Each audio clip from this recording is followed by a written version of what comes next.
বড় ধর্মীয় উৎসব শারদীয় দুর্গোৎসব। এই দুর্গোৎসবে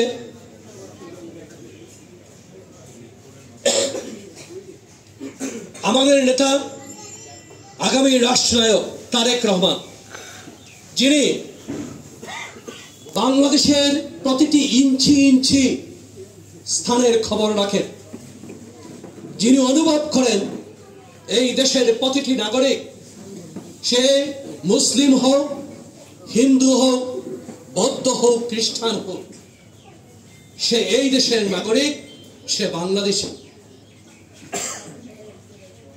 তিনি চেষ্টা করেন বাংলাদেশের প্রতিটি অঞ্চলে যারা এই বিভিন্ন সময়ে নির্যাতিত হয়েছে, যারা এই হত্যাকাণ্ডের শিকার হয়েছে, বিভিন্ন সময়ে ঘর হারা হয়েছে, বাড়ি হারা হয়েছে, পঙ্গুত্ব বরণ করেছে, তিনি খোঁজ খবর নিয়ে তাদের পাশে দাঁড়াতে কখনো কুণ্ঠাবোধ করেন নাই। তারই ধারাবাহিকতায় তিনি চিন্তা করেছেন যে এই পঙ্কজ কর, এই অঞ্চলের একটা ছেলে, সে আত্মাহুতি দিয়েছে বিগত ফ্যাসিস্ট রেজিম বিরোধী আন্দোলনে। 17 বা 18 বছর বয়স হবে তার। সেই পঙ্কজ কুমার কর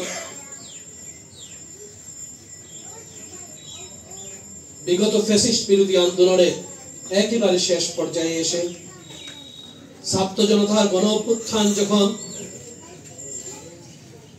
সংগঠিত হতে যাচ্ছে, ঠিক তখনই পুলিশের গুলিতে নিহত হয়েছে আমাদের এই সন্তান, আমাদের সন্তান তুল্য সে। এমনি করে বাংলাদেশে বিগত 17 বছর ধরে অনেক প্রাণ জ্বলে গেছে, অনেক সন্তানকে হারিয়েছি আমরা। মায়ের পেটে সন্তানও